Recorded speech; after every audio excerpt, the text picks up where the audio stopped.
ప్రభునందు ప్రియమైన శ్రోతలకు వందనములు. ఈ పోడ్కాస్ట్ కార్యక్రమం నాకు స్వాగతం. మీ అందరి కొరకు ఈ కార్యక్రమమును ప్రసారం చేయుచున్నాం.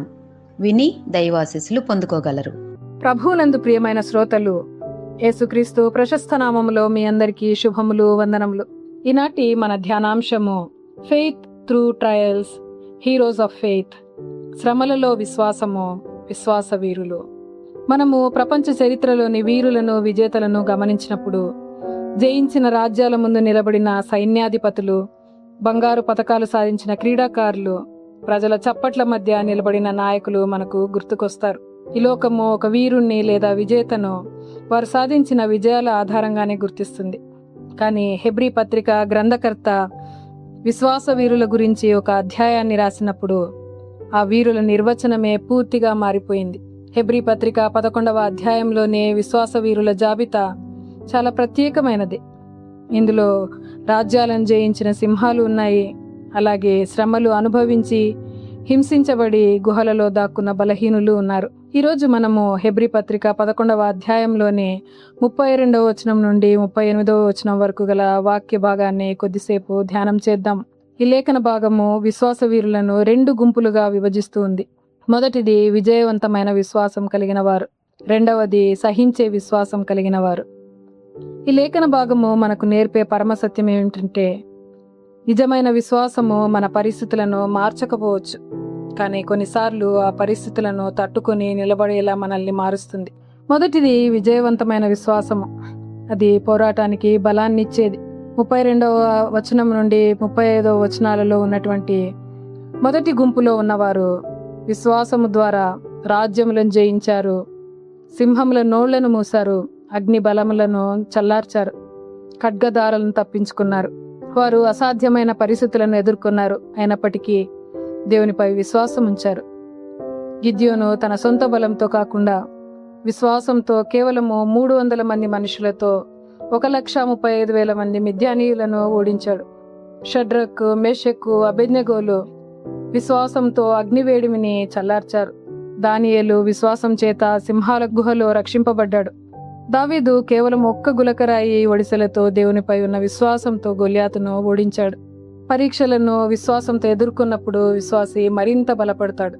మనకు కలిగే పరీక్షలు మనలను నాశనం చేయటానికి కాదు, కానీ మన విశ్వాసంను బలపరచటానికి అని మనం మర్చిపోకూడదు. రెండవది సహించే విశ్వాసం, లోయలో నడిపించే బలం.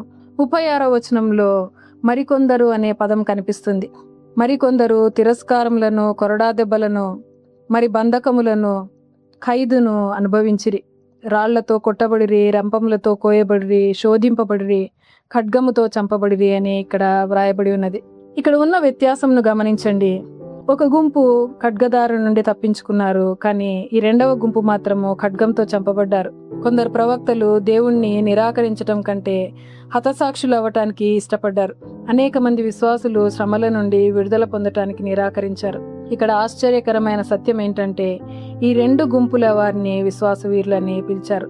మన కళ్ళ ముందున్న సమస్య అనే కొండ కదలనప్పుడు, చుట్టూ చీకటి కమ్మేసినప్పుడు కూడా ఆకాశం వైపు చూసి, నా దేవుడు నన్ను రక్షించకపోయినా నేను ఆయనను సేవిస్తాను అని నిలబడటానికి గొప్ప విశ్వాసం కావాలి. ఉదాహరణకు, ఒక ఓడకు ఉండే లంగరు తుఫాను ఆపటానికి కానీ సముద్రపు అలలను తగ్గించడానికి కానీ ఉపయోగపడదు. కానీ అది ఆ ఓడ తుఫాన్లో కొట్టుకొని పోకుండా ఒక చోట స్థిరంగా ఉంచుతుంది. శ్రమలలో మనల్ని ఆదుకొనే సహించే విశ్వాసం కూడా ఆ లంగరు లాంటిదే. అది శ్రమను ఆపకపోవచ్చు, కానీ శ్రమల మధ్యలో మనం మునిగిపోకుండా మన ఆత్మను కాపాడుతుంది. మరి హింసింపబడి నలిగిపోయిన విశ్వాసులను దేవుడు ఎలా చూశాడో 38వ వచనంలో వ్రాయబడింది.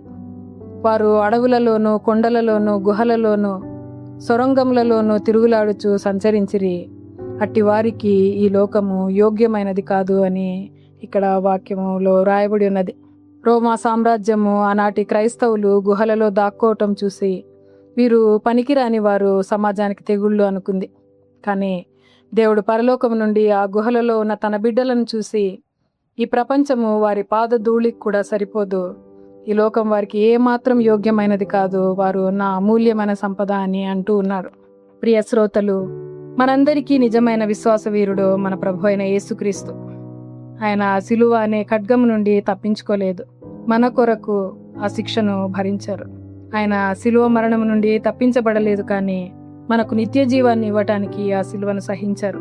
ఈరోజు మన జీవితంలో విజయవంతమైన విశ్వాస కాలం నడుస్తూ ఉంటే, ద్వారాలు తెరవబడి సింహాల నోళ్లు మూయబడి ఉంటే దేవుణ్ణి స్తుతిద్దాం, వినయంగా నడుచుకుందాం.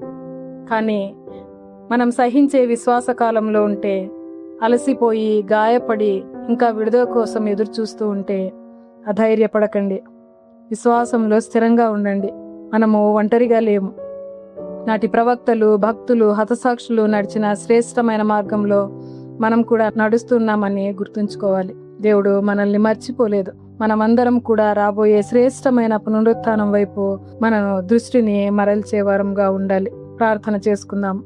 మా ప్రియ పరలోకపు తండ్రి, శ్రమల గుండా నడిచినప్పటికీ విశ్వాసంలో నిలబడిన భక్తులను బట్టి మీకు వందనాలు. మేము కష్టాలను ఎదుర్కొంటున్నప్పుడు మా విశ్వాసమును బలపరచండి. విజయంలోనైనా వేదనలోనైనా మిమ్మల్ని నమ్మే కృపను మాకు దయచేయండి. మేము కూడా మీ దృష్టిలో విశ్వాస వీరులుగా జీవించటానికి మాకు సహాయం చేయమని యేసునామంలో వేడుకొంచున్నాం తండ్రి, ఆమేన్. ఈ కార్యక్రమమును గూర్చి మీ సలహాలు మరియు మీ ప్రార్థనా అవసరతల కొరకు మమ్మను సంప్రదించవలసిన మా ఫోన్ నంబర్ 9480585039 మరియు ఈమెయిల్ ఐడి info@fibaonline.org. మా ఫోన్ నంబర్ మరొకసారి 9480585039. Email ID info@fibaonline.org.